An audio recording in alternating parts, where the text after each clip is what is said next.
Welcome to A&N In Depth. In the next 2 years, the Seventh-day Adventist Church hope to distribute up to 1 billion books, both physically printed and digitally as well.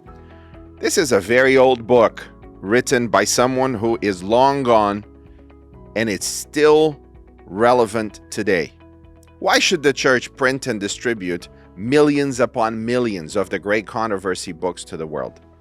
After all, wouldn't this be a better effort to do something else instead? With me, I have Almir Marroni today. Almir, you are the Director of Publishing for the Seventh-day Adventist World Church. Yes. And we're going to tackle 3 questions in the next 2 weeks. The first question is, why books? The second question will be, why printed books? And the third, why the great controversy books? And we're going to mix those questions around. Mm-hmm. So, why is this project so important? Well, Sam, it's a privilege to participate here with you. I think that books are also important as a media. Books communicate. Books are still relevant. You may see how many books are printed today, how many people are purchasing books, physical books, and also digital books. I heard that 68% of the Americans, they read printed books, and 28% they prefer digital books, and others prefer audiobooks. But books are still important, and in a parallel with other media, I believe that books, they will have their own specific way or path to reach people's minds. So if we want to communicate, we need to use all media, and books are important today as well. It seems more books are sold today than ever before. Yes. So, we have a publishing ministry. What does that look like? Well, the publishing ministry is spread all over the world with publishing houses printing in different languages. Our goal is to make our publications available in more languages and also provide a wide range of books in those languages. We have clear in our minds that the Adventist message should go all over the world and reach everyone. So books are important for the Seventh-day Adventist Church for 2 reasons. The first one is that books are part of our daily devotional life. We read the Bible, and we have a Sabbath school lesson, which is studied all over the world, the same subject every Sabbath, and our church members are encouraged to use that lesson whether printed or digital, but they are encouraged to study that guide, and so we depend on books. Also, we have a wide variety of books that we call Spirit of Prophecy books by Ellen White, who are fundamental to help the church to move forward and to fulfill the mission. How many publishing houses do we have? We have 57 publishing houses, active publishing houses. Some of them are big in terms of employees and number of books printed. Others are very small because they are in small countries, they serve a small community. But they are important because we need publications in that particular language. And you come from Brazil, Mm-hmm. that hosts the largest publishing house. Mm-hmm. Give us an idea of the scale of both the Brazilian publishing house and the Argentinian publishing house, also very large. Well, in Brazil, we have a publishing house that has about 600 employees. And the number of books they print and the variety of books they produce is considerable. I think that this is due to the characteristics of a country that speaks the same language, is a continental country, and the size of the church as well, and the dynamism of the church that tries to move in all directions, and also it's active in terms of distribution. I would say that the distribution of books is as important as production of books. Sometimes we are focusing on producing, but we don't think about the distribution. And distribution is important. So Brazil Publishing House has a number of bookstores that belong to the publishing house all over the country, plus the stores that belong to the conferences and institutions helps to distribute. Also, they have a service of providing books online or selling books online actively, which is a great contribution to this distribution program. In addition to that, we have literature evangelists visiting people every day, young people engaged in literature evangelism, knocking on doors, presenting our books. So this is a combination that makes the publishing house big. Argentina Publishing House produces books for 7 Spanish-speaking countries in South America. They also have a very important role because they adjust their production to different cultures, to reach different cultures. They adjust their taste in terms of colors and quality and size of books according to each one of these countries, which is a nice, I would say, benchmark for many publishing houses that are trying to reach different cultures in the same continent like South America. I would add more publishing houses around the world that they are doing an extraordinary work, like Philippines, North America, Inter-America. We have great publishing house, Spain, Safeliz Publishing House, Istanbul Press in England are important publishing houses. I would also mention we have publishing house in Japan that produces books for a community of few Adventists. We don't have a big church in Japan. We have a publishing house in Korea, South Korea, producing books in this particular language. We have a publishing house in Taiwan, producing books in Chinese, even to distribute in China mainland territory. We also have publishing house in Australia, in Africa, in Europe, like Romania Publishing House, like Ukraine Publishing House, Russia Publishing House, that are important for this network that is trying to bring hope into every home. That's an amazing world tour of our publishing houses there. Yes. I went to a publishing house in India. I think it was in Pune.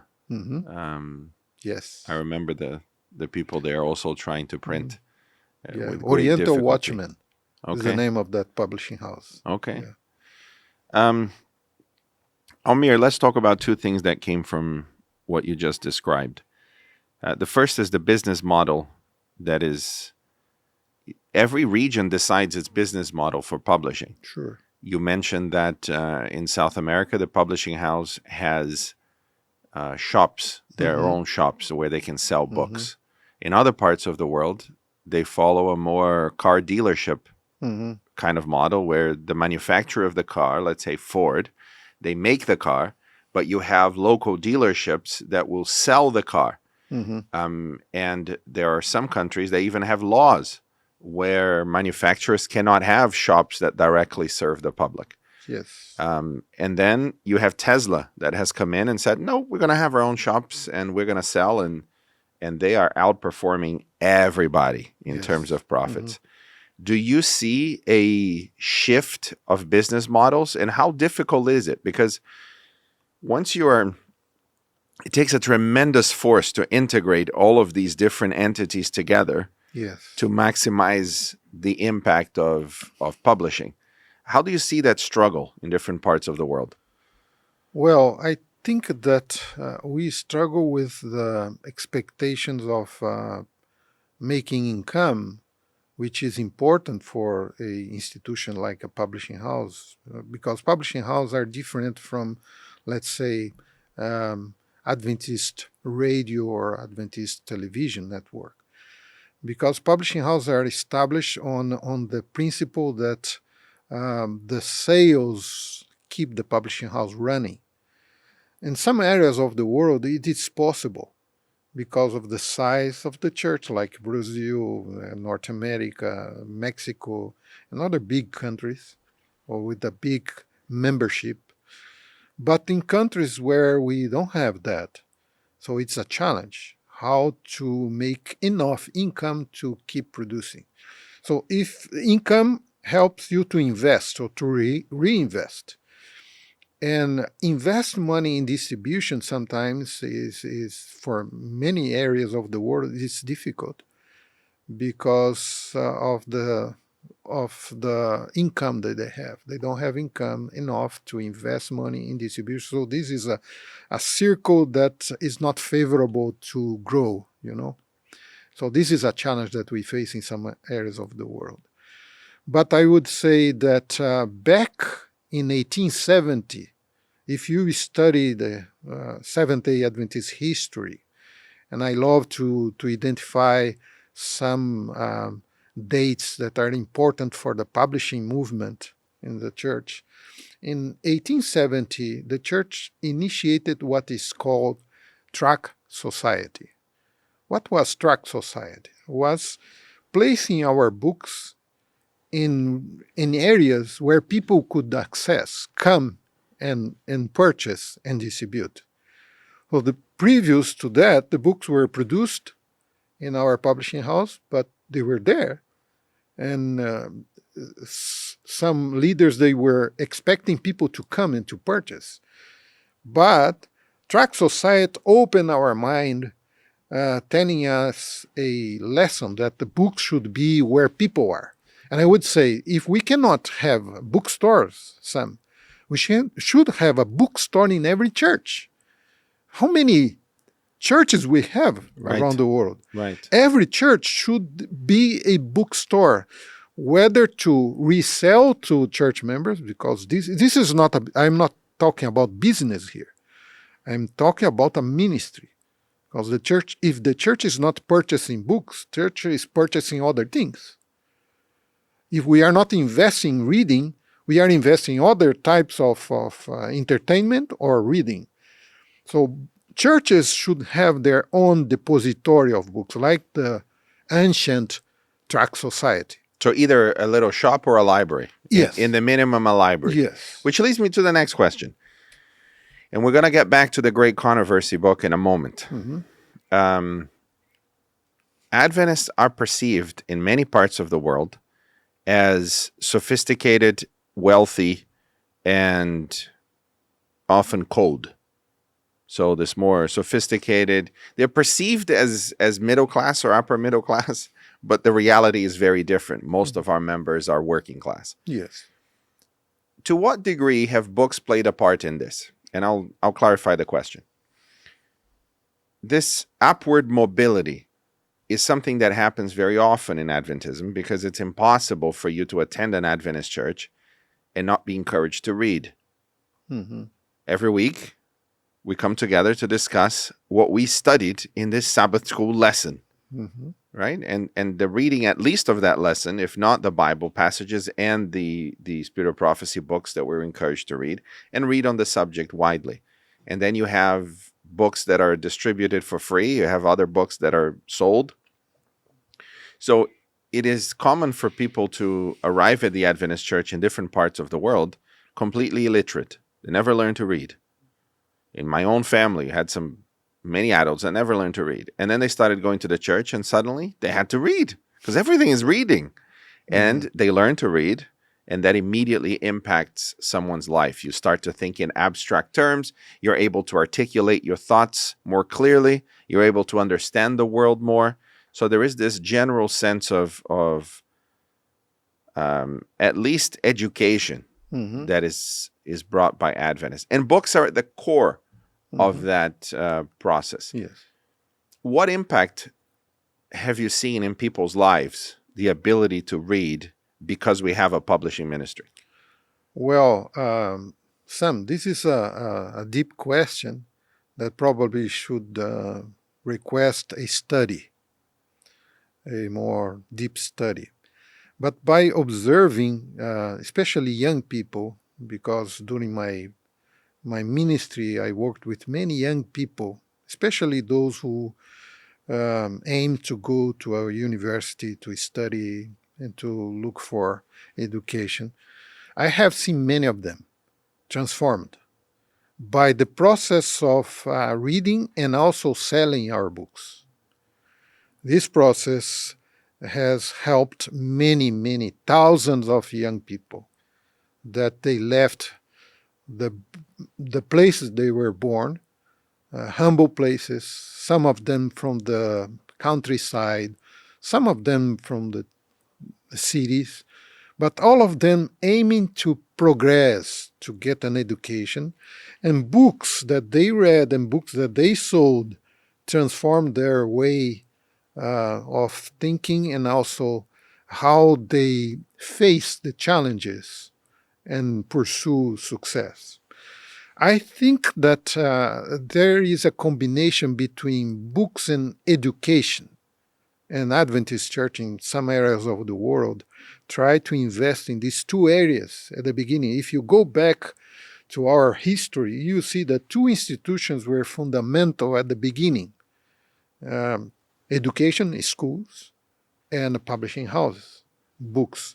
These two together, I think, are fundamental to result in this observation that you just mentioned, education and literature. Fantastic. Well, it was the late 1800s, and we started printing and distributing this book called The Great Controversy. It is the last book in a series of 5, and it summarizes, in a way, the history of the universe, from Satan's first challenge of God's governance and character, to the fall of Adam and Eve, to the redemptive plan through Jesus' birth, life, death, and resurrection, and ministry in the heavenly sanctuary. And it paints a picture of what will happen in the future, according to biblical prophecy, all the way until the new earth, when this world will be restored. Yes. It is impossible to read that book and not be impacted for life. Yes. Once you see the things that the book shows you, you cannot unsee them. It will be part of you for some time. Reading about the courage of the reformers to stand despite the persecution, the torture, and death brings you, and the knowledge that that will happen in the future brings you a sobering sense of your own values and principles. What is your experience with the book, and why do you think others should have it too? Well, son, I was born to an Adventist family, third generation. I was raised in the church. I cannot look back and see this is my point of turning point, because I was raised, I was baptized when I was only 9 years old, and then I continued in the church. I never left the church. Then I proceed to the seminary. So I cannot use my own experience, although I know the power of that book. The book was not, to me, a turning point. But I have met many people who had that experience of changing their life because of the Great Controversy book. And if you try to find out what book produces more conversions, I would, without a doubt, would say that the Great Controversy book. We have many precious books. The most distributed books in the church is Steps to Christ, which is a fantastic book that we should continue distributing, presenting Jesus as our Savior and what happens when we surrender our life to Him to be our Lord. And but the Great Controversy brings what you have just mentioned, this battle between good and evil. And this is so important to understand why people suffer, why good people suffer in this world, why suffering exists. So there is no better answer other than understanding that this world is under attack. And we live in a territory that is a place of a heavenly battle between God and Satan. But the Bible teaches us that this battle is over because of Jesus Christ. And finally, this battle will be past because Jesus will return. And the Great Controversy book presents this battle between good and evil from since the destruction of Jerusalem all over the Middle Age era, and when the Bible truths were like destroyed or put aside, and people forgot about God, about the truth. Satan tried to overshadow truth, but some faithful people, they kept bringing the Bible up to life and light. It molded the history so far. So we can identify the Reformation, as you mentioned, and also the origin of the remnant people and remnant church, and what will happen during these last days. So that's why the Great Controversy book is so decisive in helping people to first understand where they are and where they should be. And this is a crucial question. If you want to place yourself with the Lord, it's a crucial question. And I have seen many people who were convinced they were right, but then they read the Bible and the book, and they saw, no, I'm not right. I'm wrong. I need to move to the right path. And they did that. It's amazing what happened. Almir, in the next episode, we're going to talk about the concept of truth. You mentioned that multiple times. It seems that current generations and perhaps new generations are not interested in truth anymore. That's what we're told, that they're not interested in truth because everybody has their own truth. And to some degree, this has become a reality. Is there still room for truth in a world of post-truth? That is the question we're going to tackle in the next episode. Thank you for being here. Okay. We'll see you in the next one. And thank you for listening to A&N In Depth. If you're watching this on YouTube, feel free to ask your questions or your thoughts. You disagree with something, we'd like to hear from you too. And if you agree, just mention it below. Have you ever read the Great Controversy book? Perhaps this is a good week to read it. You can just type on Google, Ellen White, The Great Controversy, and you will find multiple sources of where to download the book for free. There is no cost to reading it. And of course, as always, don't forget to subscribe to this channel wherever it is that you're listening to this, be it Spotify, iTunes, or YouTube, or anywhere else, Deezer. We've got this distributed everywhere. So for now, thank you for listening to A&N In Depth, and we'll see you next week.